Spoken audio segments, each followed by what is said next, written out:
Hello friends, thank you for joining us. Solicitations are never made, but we value your comments and other participation to the degree you commit yourself to make in time, money, and other contributions as we work together to gain a better understanding of the philosophy of Theosophy, and most importantly, to make it a living power in our lives. In the process of studying and its application, we make life better for all around us as we learn to be more effective helpers of nature which exists for us. We are coming to you from the Washington, D.C. United Lodge of Theosophists. Today's talk is on the three fundamentals of Theosophy. There we go, how exciting. Later today, we will put it on YouTube, Facebook, and our website, ultdc.org. where you can also find prior talks and our quarterly schedule. You can also contact us via phone or text at 301-656-3566. Next Sunday at 11 a.m. Eastern Time, you're invited to join us on Google Meet with any questions you may have and to continue our study of answers to questions on the ocean of Theosophy. If you have not registered, please email us at ultdclodge@gmail.com and we will send you an invitation link. ULTs throughout the world subscribe to the Declaration of ULT, which focuses on the genuine teachings of Theosophy. This declaration speaks of our policy of independent devotion to the cause of Theosophy. We don't profess attachment to any theosophical organization. We are loyal to the great founders, but don't concern ourselves with dissensions or differences of individual opinion. The end we keep in view is too absorbing and too lofty to leave us time or inclination to take part in side issues. That work and that end is the dissemination of the fundamental principles of the philosophy of Theosophy and the exemplification in practice of those principles. Through a truer realization of the self, a profounder conviction of universal brotherhood, we hold that the unassailable basis for union among Theosophists, wherever and however situated, is similarly of aim, purpose, and teaching. This similarity is soul beyond our associates. We aim to disseminate this idea among Theosophists in the future rants of unity. We regard all Theosophists, all who are engaged in the true service of humanity, without distinction of race, creed, sex, condition, or organization, and we welcome to our association all those who are in accord with these declared purposes and who desire to fit themselves by study and otherwise, to be better able to help and teach others. The true Theosophist belongs to no cult or sect, yet belongs to each and all. We will have a devotional reading followed by our talk for the day and then a question and answer period.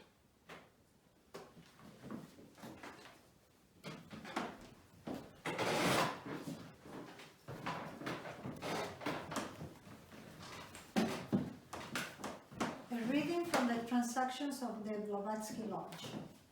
Cosmic Evolution, Stanza 1. The eternal parent, wrapped in her ever-invisible robes, had slumbered once again for 7 eternities. Time was not, for it lay asleep in the infinite bosom of duration. Universal mind was not, for there were no ahi to contain it. The 7 ways to bliss were not. The great causes of misery were not, for there was no one to produce and get ensnared by them. Darkness alone filled the boundless all, for father, mother, and son were once more one, and the sun had not awakened yet for the new wheel and his pilgrimage thereon. The 7 sublime lords and the 7 truths had ceased to be, and the universe, the son of necessity, was immersed in Paranishapana, to be overbreathed by that which is and yet is not, not was. The causes of existence had been done away with. The visible what that was, and the invisible that is, rested in eternal non-being, the one being. Alone the one form of existence stretched boundless, infinite, causeless, in dreamless sleep, and life pulsated unconscious in universal space. Throughout that all presence which is sensed by the opened eye of the Dhamma, But where was the Dhamma when the alaya of the universe was in Paramanta and the great wheel was Anupadaka?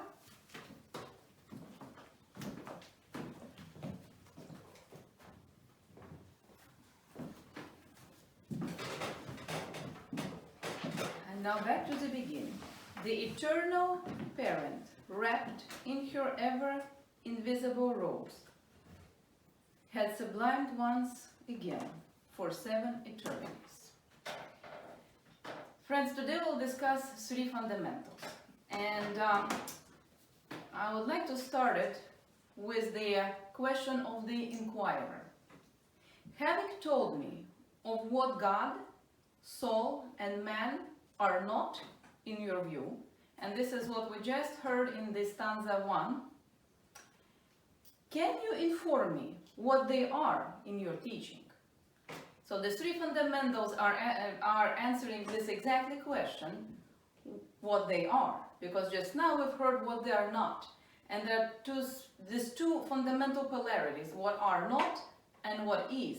And at the same time, this is one reality. There are always questions that we're facing in our minds as human beings. And those questions are exactly what the inquirer is asking. What is God? What is the source? Where are we coming from? What is the origin of all? What are we returning to? What created all of this? We always ask, why do I suffer? Why do I receive the consequences of this or that? Why do I feel joy but the other person suffers? What is the justice? And the ultimate question that all human beings at some point inquire of themselves and of God, who am I? Why I am here? So this is the question that we will touch on in the 3 fundamentals. 3 fundamentals, I like to call them as the peeling the onions. Today we will come just to peeling the first layer of this onion. The deeper you go into the study of Theosophy, the deeper you come to understanding of these fundamentals. And the student is just peeling the first level for you and with you in our attempt to understand in some way unknown and something that we will never come to the final understanding. And with this, I want to start with the 2 fundamental principles of all esoteric teachings.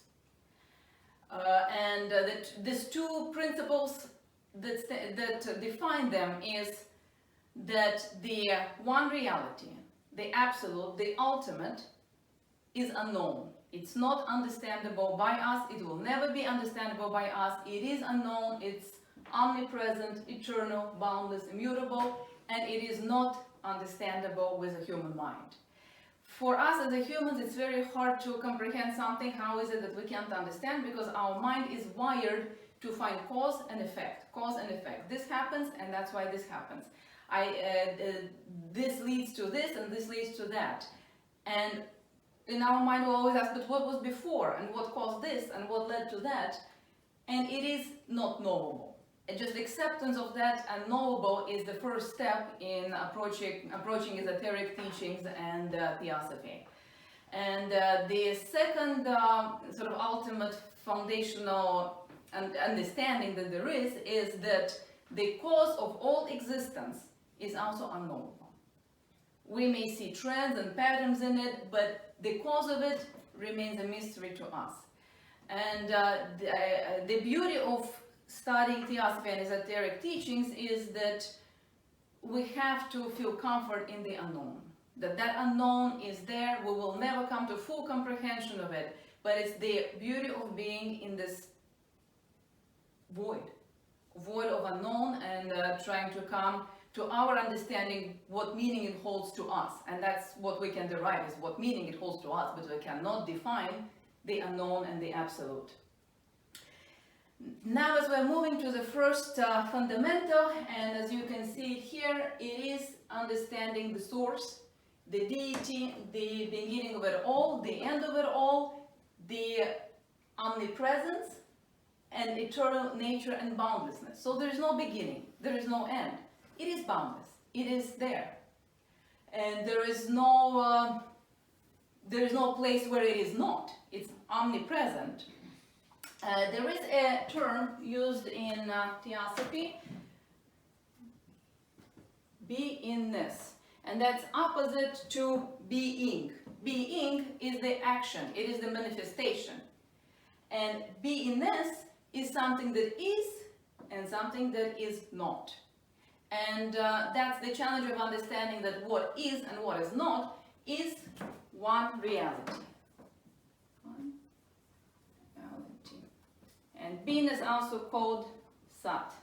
So it is the one reality. It is the divine that forever existed, forever will exist. It never was not. It never will cease. And what is also very important to understand that it was never created, because it's omnipresent and it's eternal. There was no time before, there will be no time after. And when we speak of the absolute, sometimes it's easy to misunderstand it for the monotheistic absolute, because monotheistic religions also have the definition of the God, God Father, the omnipresent, omnipotent, eternal Father. But there's a very important distinction, and now we'll speak to that distinction, because that's sort of the main principle of the first fundamental. So in the monotheistic religion, such as Christianity or any other monotheistic religions, don't want to name all of them, the divine is the creator. The divine creates. He creates universes, he creates us, he creates animal kingdoms. So he is an ultimate creator. In Theosophy, the divine does not create. And that's one of the important, and I'll write it down here. So this is monotheistic, and this is how Theosophy explains the one reality. So he creates. He is a creator who creates universes. So there was at some point nothing in existence. And suddenly divine comes in and creates all of the existence. The way Theosophy explains the absolute, it does not create, it evolves. Because it's always there. It never did not exist, it never will cease to exist, but it evolves and it goes between different states. So there are two states, the state of the Manvantara, when the one reality unfolds in its essence, and there is Pralaya, when it folds back in its essence, and it is not. But in our mind, what is not, it is not, it still is. So that's sort of the nature of the one reality. And the best example I can demonstrate it with, for example, if this room would be very, very humid, we will turn on the air conditioner. And then we would have a bucket of water. Well, we have a very tangible bucket of water we can touch, we can sense, we can drink, we can taste, but we cannot sense the humidity in the room, we cannot touch it. It's there, but we can't touch it. So that's sort of the best example I can use to demonstrate the Pralaya and Manvantara. The Pralaya, nothing is, but the potentiality, that, so to say, humidity is there. And one day it becomes water, it becomes the Manvantara. That's when the divine essence unfolds and evolves and reaches the vastness of the not only solar system, but the not only universe, but universes. There is no end. But at the same time, when the essence folds, it doesn't disappear. It stays in that potentiality of the next cycle. And we'll come to the cycles later. So that's one of the major differences, that in monotheistic religions there is a creation. Theosophy explains it as an evolution, ever-evolving essence of the divine that unfolds and folds. And it is not created by anyone. It was always there. The way it is described in the Secret Doctrine as a rootless root of all that was or ever shall be. Rootless root. Everything that was or ever shall be. And I think a very important word in that is that it's rootless root. There is no root, but it is from what everything comes and folds back. The next question in relation to the divine and the absolute one reality that we as humans always ask is, so how does it relate to us? Who are we in relation to the divine? And as I already mentioned, the divine in the first fundamental does not create anything. It does not create a man. Like in monotheistic religion, God created man, and actually the greatest fallacy, it is the man that created God in its own image. Because if we cannot comprehend nature of the God, we really cannot define it. So we can't assume that God creates us in his own image. In Theosophical teaching, God does not create man. He doesn't create universe, doesn't create anything. It's evolving essence. It is the sun. But the relation of the man and God is described as follows. And I think it's a very beautiful description. God universally diffused infinite principle. And man is being soaked through, by, and in this deity. So the Theosophy defines man as the man is part of that divine essence. It is not outside. The divine is not outside. The divine is within the man. The man is within the divine. So there is no moment of divine creating the man in its image, not its image, but the man always, it is eternal and it's boundless and it's omnipresent, was part of the divine. And the divine was always part of the man. And now we will come to the concept of how divine evolves and how it can express itself, and that's the concept of cosmic ideation. And the only way divine can basically realize itself and express itself is through matter. So that's where the matter comes in place. Because matter is the vehicle for consciousness. Matter is what basically carries the divine spark into all material, and the consciousness spreads through that. There is interesting term or sort of understanding between the mind and matter, and that's fohat. That's what connects the two. It is that spark, that sort of basically a divine spark, a divine fire that connects the mind and matter and creates the consciousness. The way Theosophy describes the spark, basically there is a spark that is carried from the divine principle, from the absolute, from one reality, into every elemental phenomenon within the Manvantara. So the spark cannot be carried during pralaya. It can only be carried when the universe unfolds itself, when the divine essence is expanding. So it's during Manvantara. So during Manvantara, the divine spark is carried through all the elemental phenomena in the Manvantara. And that means it spreads from the smallest stone to Dhyan Chohan, to the highest consciousness.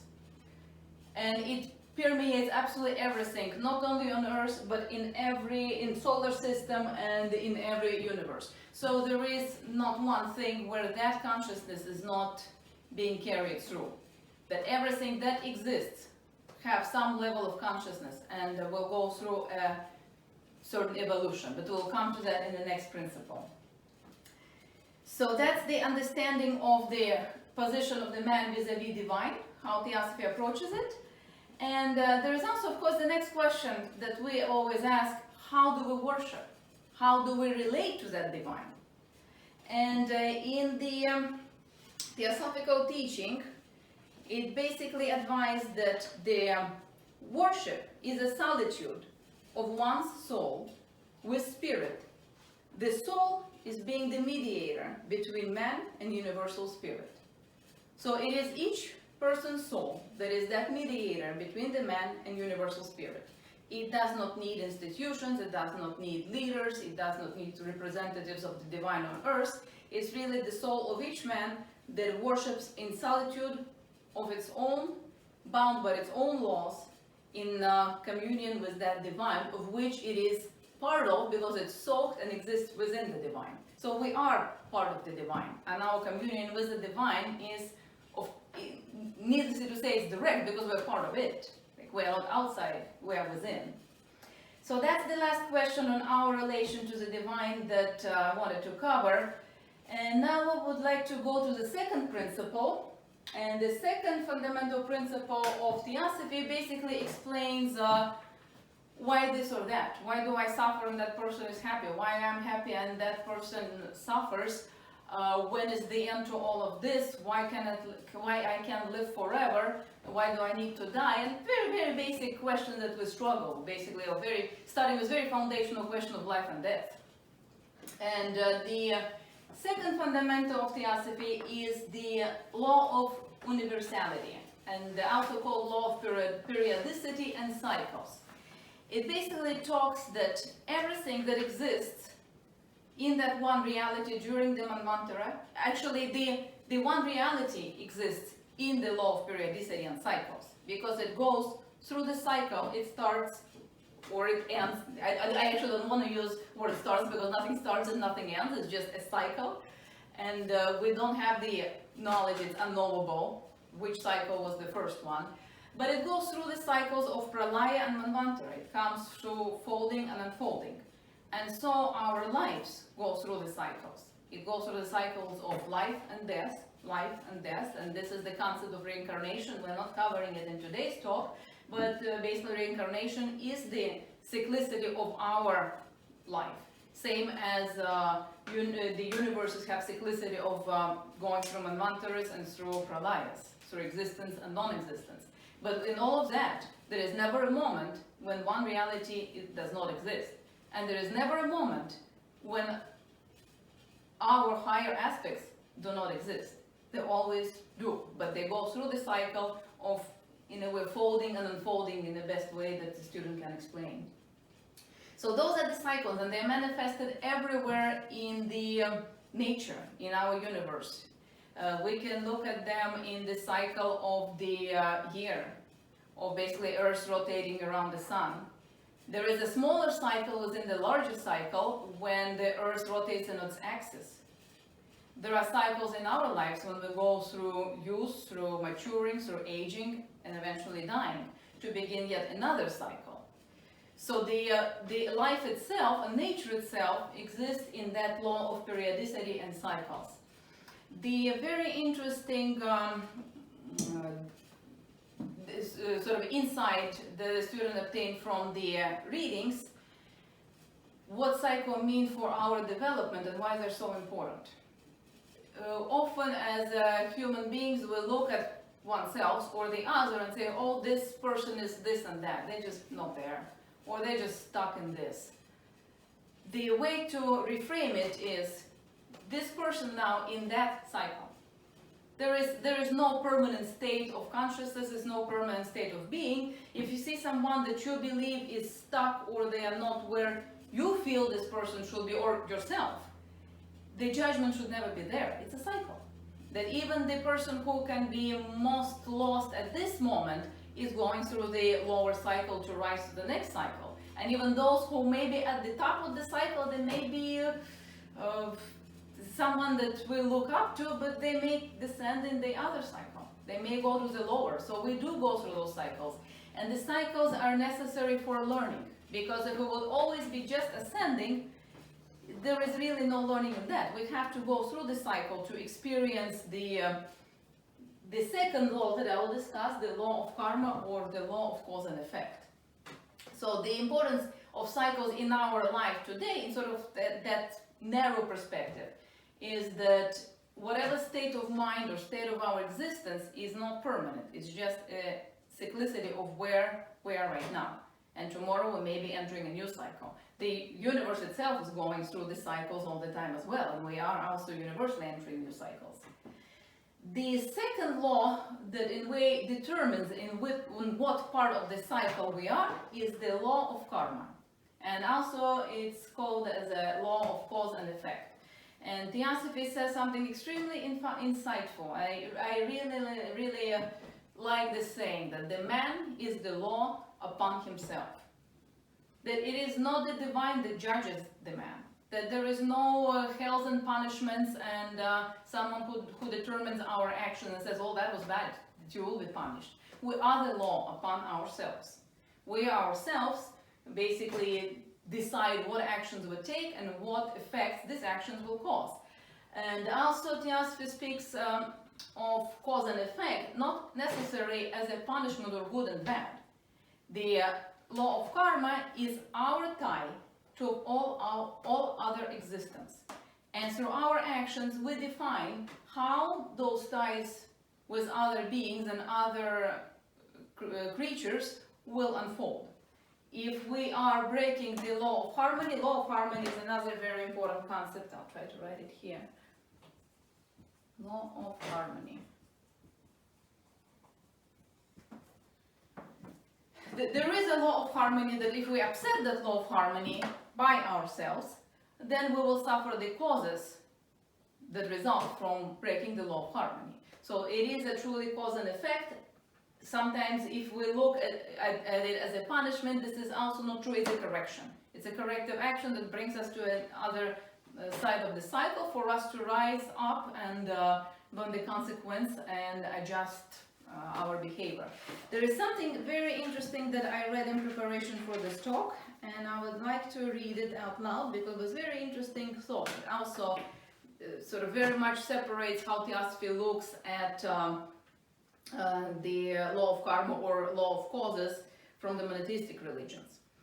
The educative aim in life is not so much to prevent oneself from thinking of doing evil or commonly classified, but to understand the ingredients of evil and good, and to see in both good and evil the ties which bind the destiny of one soul to that of all others. I think this is a very profound statement. It basically says that the goal is not to be good, not to just do good things and not to do the bad things. Because again, it is the definition and good and bad that matters. We can look back at the Middle Ages of burning of witches. It was believed to be good. You will do that and you go to heaven and you will be rewarded. Well, that wasn't so good. There are many, many examples in history when our actions were believed to be good, but they were not really good. So the Theosophy speaks of not attempting to follow some man-established rules of doing good and bad, but understanding to distinguish the good from evil and evil from good, and learning how doing either of this creates different type of ties to that of all others, of our soul to all of others. That if you break the harmony, you will see the effect, because that tie of harmony is between you and the other soul. And again, it's not only human beings, it can be animal kingdom, it can be elemental kingdom, but there is always cause and effect of how you relate to that and how you experience the result of this. So that's the laws of karma that Theosophy views as something to be welcomed, to learn from, to have correction, but eventually in the evolution of our beings, we may be creating less of the karmic action. So that's at the end the ultimate goal of evolving to the point where we create less of those karmic actions. Now I would like to go to the third principle.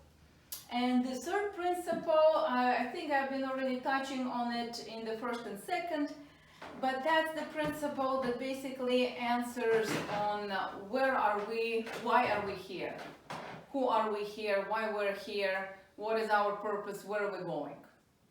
And that third principle is basically speaks of universal oversoul.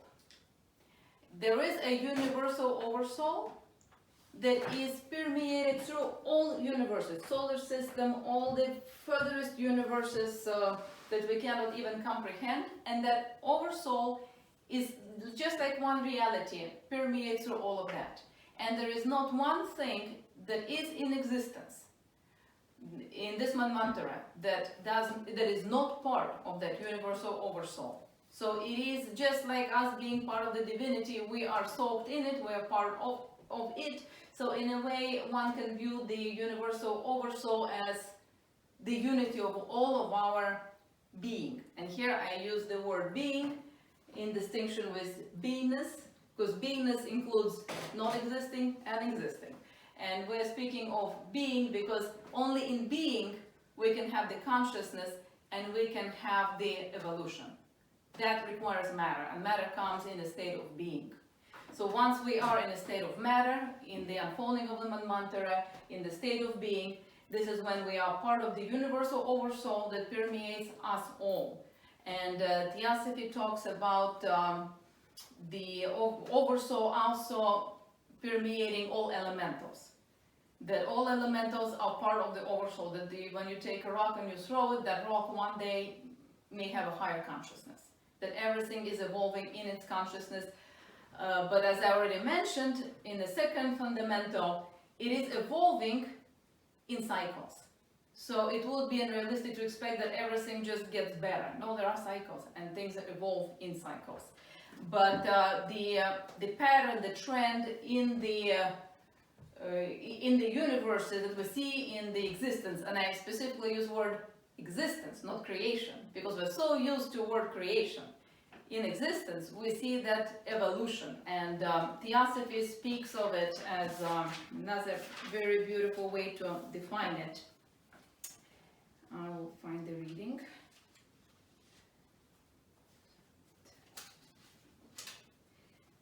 Theosophy considers humanity as an emanation from a state of divinity. From divinity we come, and in its return thereto. From divinity we come, and to divinity we return. And we go through this journey, a pilgrimage, a grand cycle of us experiencing our essence, individualization, and then coming back to the one.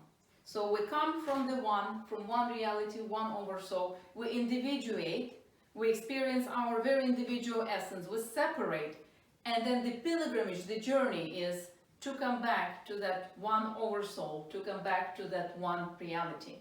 Because when the Manvantara comes into Pralaya and the being comes to beingness, it is all one potential. There is no separate individualities. So for our lives, what is important to remember from this fundamental, that no matter how individual, separate, special, successful, lonely we feel ourselves, we're just part of one oversoul. And it vibrates, it expands, it lives in that one state. And that's why our actions, that under the law of karma, don't affect only us, they affect the entire oversoul of all consciousness and all beings, because through karma we are tied to every other soul. So when we are breaking the harmony, we're not only doing it to ourselves, that triggers the effect across other beings, maybe even our solar system, maybe other universes. I already spoke of Fohat. This is what basically connects the divine spark, the mind and the matter. And the last thing that I wanted to cover, and that was something new that the student read in preparation for the talk, and that was the understanding of the consciousness beyond our planes. Because in most cases we concern ourselves with our earth, our humanity, in the best case animal kingdoms. In some really enlightened way we look at the solar system and other planets, but seldom we forget the vastness of the universes. The vastness that is also unknowable. And the reading that the student read was basically saying that the refusal to admit in the whole solar system of any other intelligent being is the greatest conceit of all ages. That it is inevitable that there are other consciousness and other intelligent beings, because the entire existence is part of the same oversoul, that is part of the same omnipresent, eternal, boundless, and immutable principle, one reality that always was, always will, and always will pulsate to the beat of its own that will never be understood by us. So I will conclude here, and I would like to welcome any questions or discussion on the topic. That was a superb presentation, thank you. I had some thoughts that relate. We're saying it's unknowable, of course, logos. I think Theosophy breaks it down into three logos, 1, 2, and 3. Logos 1 is the spark from the divinity, is what I've been told it is. it comes out, it goes back in. Everything that you talked about is within that spark. Yes. That spark goes down to locus 2, which is spirit. Don't let me mistake anything. And then we have locus 3, which is in the material world. Western religions can be said to start with locus 3. We look at Jesus. We look at, even what Eastern religions, we look at Buddha as being the manifestation of locus 1. It may well be, but we also are the manifestation of locus 1. That's what we do. Yes, that's already a second layer of the onion. Right, there you go. And another, I think, very important thing to consider too, is when we become man, there's differentiation there. We go through natural impulse and so forth, all the way up to man. Then we go into self-induced and self-devised methods. So that's really what differentiates us. We're all, it says thou art thou. We talked about the law of universal brotherhood. Clearly is what you talked about today. But the differentiation is on the material plane. It's the way I understand it anyway. So, and we focus on that differentiation. But if we think about it,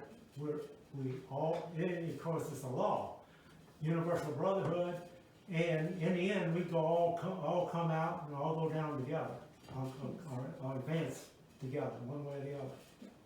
Now, on the logos, Yes, well, right now we have the environment. There's all kinds of talk about the environment, but we don't have much of a window to deal with that question, or as human beings, we go down the tubes. Yeah. So I think that's a good example of the law of universal brotherhood. Okay, I wanted to ask another question too. I hadn't even started to ask my question yet, but moving from the material world to other worlds, I personally have seen that lately, but we're in the material world now, and that's all we can see. Yeah, I was watching a cancer presentation, and a little French guy, a little cute little guy, said, I went over to the other world, and they were making all these noises, and I asked where the dead people are over here, and they said there aren't any dead people over here, and that's an experience that I can definitely relate to, because in this experience I watched, the last 2 days of that person's physical existence, I could understand clearly what you were saying up to that point. After that, I could not understand I think she was transitioning to the next world. So we have worlds within worlds. And I want to relate to Volume 1, page 200 of the Secret Doctrine, where we see the 7 worlds working within each other. So we live and we never were not, nor shall we ever not be. We just don't know it in this physical world, because all our stuff is not seen by most of us anyway. yeah, there was actually a passage. There was a passage exactly on that it will be naive to assume that in this physical world there cannot be other worlds that we simply don't perceive, that they are there. So that's exactly the other world of the afterlife. This is just other world that you transition through the cycle and then you come back into this. So it's almost, you can imagine the universe is within our plane that we are going through, that there are going to be a multitude of worlds. On the logos, it was very good clarification, because yes, there are these 3 logoses. The first logos is forever unknown. Then the second one is already being sort of presented to us. It's unfolded, it's known. And the third one is what religions relate as the God. And that's what I was started with, the sort of sentiment that we as a human beings don't like unknown. We cannot accept something, the reason without a reason, and something we can never comprehend. So when we cannot comprehend, we erase it. It doesn't exist. Or we don't think about it. We think about what we can define. That's the quality of human mind. We want to define things. And the first logos, or the one reality that created the first logos, is not to be defined or understood. So it's interesting. That's where religions could only come to the third logos, because we're all in this defining mind. But once we become adepts, and that's another sort of it's the other thing that I wanted to touch on. That's the final chain of the evolution. Then we don't come to understanding maybe of the one reality and omnipresent. We come to acceptance. And we're not afraid to say, it is what it is. And I'm fine with that. Because now we just say, don't understand, let's define this. The man created God in his own image, the God created man in its own image. We cannot even imagine the image. And we don't need to. And having that comfort with that void of not needing to define. But do we make a great mistake by thinking that we are not in that? Yeah. And we separate that out, Yeah. and we worship some Yeah. being that doesn't exist. Yes.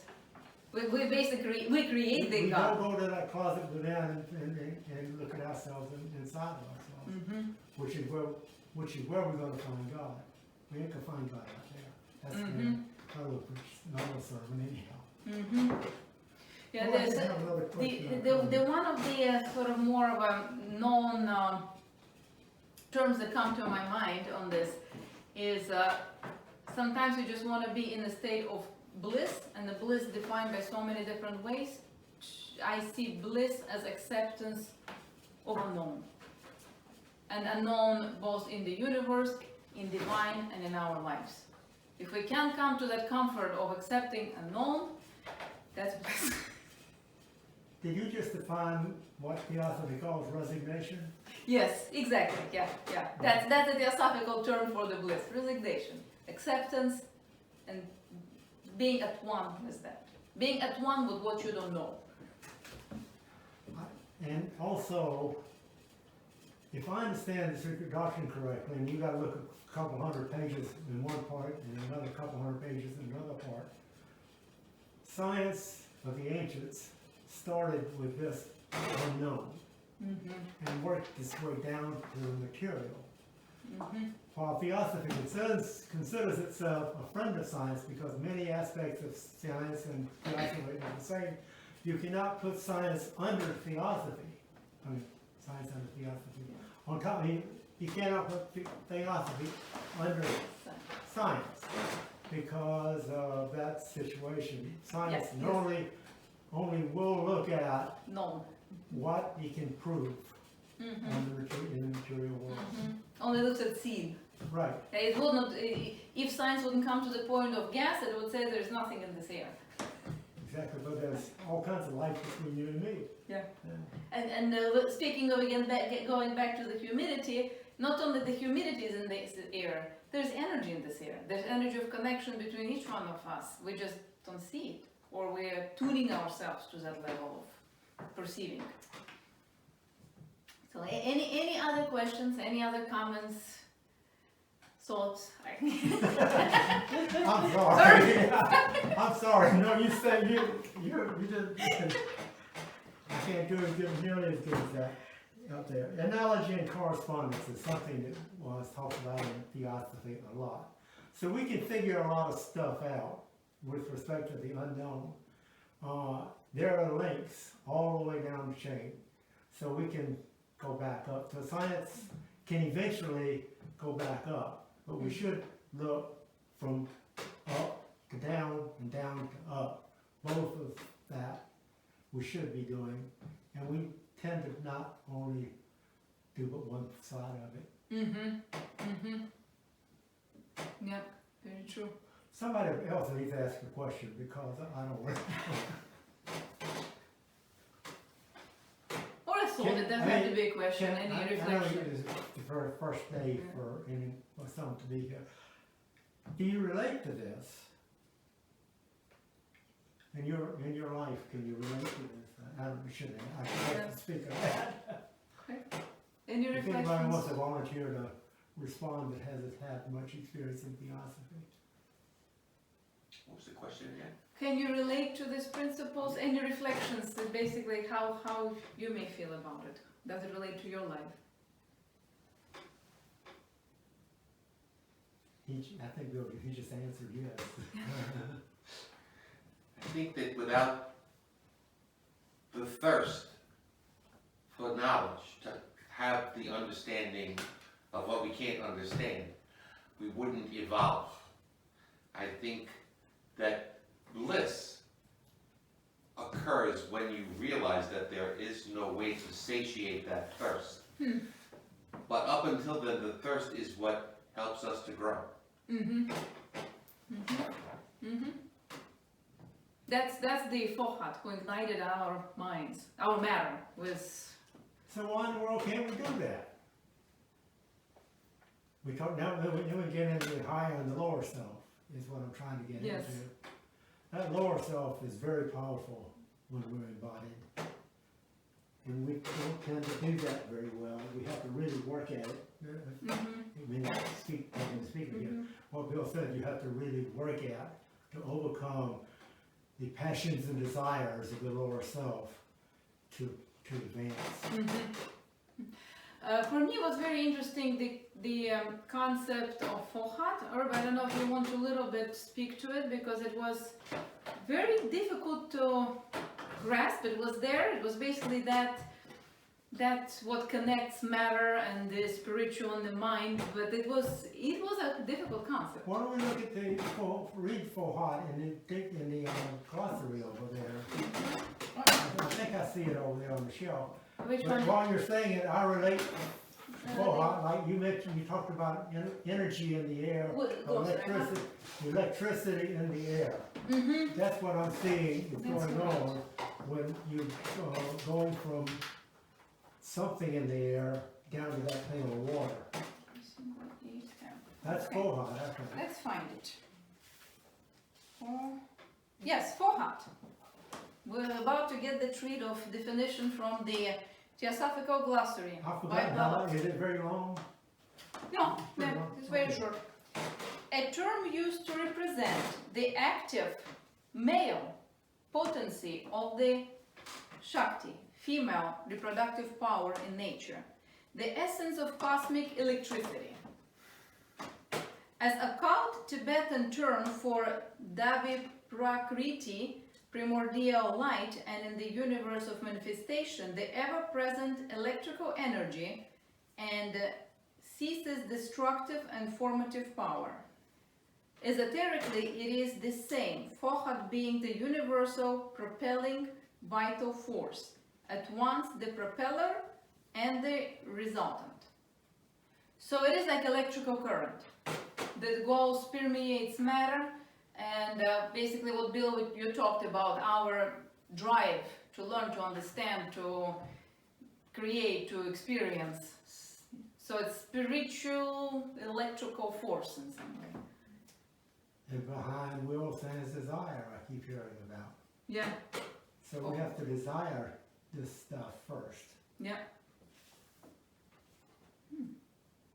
They're very insightful. And it is male in potency and female in nature. Very interesting. Important, yeah. So it has it says basically active male potency and reproductive power in nature. So it both propels and sustains. Thank you for recommendation to read. We've learned something new, at least I did. So now we know about what you just said. Yeah. We know what Fohat is doing, is Little close. transferring from the air down to the plane of oil. You know, and yeah, there is life between you and me. Yeah, there is All the stuff Fohat. that goes on. Yeah. Yes, there was even a Fohat between us and our study. There's I think this is just the seed to get us started in this stuff. There's elementals and all kinds of things that comes into being, and also the idea of the atom. Science keeps trying to look at the atom. It said that science will never see an atom because it's psycho-spiritual.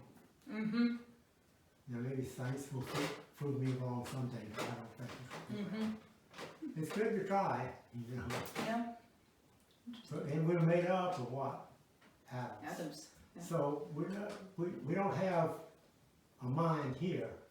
We have a mind that permeates. And that brain helps us focus on some aspects. But each cell in our body has a mind. Very, Not yes. to complicate stuff. No, yes, each cell has So its we own have, mind. we have an effect on everything around us. You know, what we're doing today. We have an effect on the standards we give off all the time. Yeah. And in the end of our current physical existence, we have an effect on what our body and as it disintegrates. So it's also a good idea to consider that process too. In the Western world, I don't think we do a very good job of that. We keep trying to preserve it, and I don't know if that's a good idea. Because we're interfering with cycles. Yeah, Should- it said that Yeah, should. probably cremation might be because that allows everything to be released. All of our everything that needs to be released very quickly. Now, on the each cell being an atom and having its own mind, it actually has a very important consequences on our study of disease. Because we have cellular memory, that's what it is, our cells have its own mind, and lots of psychosomatic illnesses result because of the cellular memory. Also, any kind of traumas experienced before consciousness, basically before you're like 2, 3, not consciousness, but before verbalization and memory, before you put words to the feelings, it's in the cellular memory. So any sort of small children who experience, infants who experience some disease or something, it goes in the cellular memory because they cannot verbalize it. There is no concept.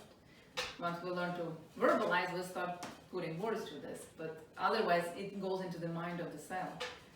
So I would like to learn more about it, it's interesting. But that's, Oh, go ahead. Keep. No, I was saying that I at the podium, I think I don't have anything else unless there are more questions. I got a Comments? question. What was I going to ask about? It just went out of my head. I thought it was a very important consideration too. Oh, yes. We are what we think. And the reason why I say that, the thought starts a process of action. And then that action actually changes the brain. Rechannels the brain. And we can become more spiritual if we want to do that. It might take many lifetimes, but we'll do it. But we have to try to do it. It's up to us to give it a try. We get help out there, which is probably for a different topic. We won't get that, but we get help from the masters. That's true. But they're not going to help us unless we help ourselves. That's the way I understand it. Yeah, that's how I read the man is a law upon himself. There is help, but you're a law upon yourself. You are creating our journey. Something on to that regard that was in the readings, that one cannot become an adept in one lifetime. That you really have to go through the cycles and the multitude of experiences and the learning to get to the level of being adept. So it's a work of multiple lives. It's also said that Secret Doctrine has a framework for virtually everything, but is very incomplete because there's a lot more that needs to be understood. But it provides the seeds to understanding that.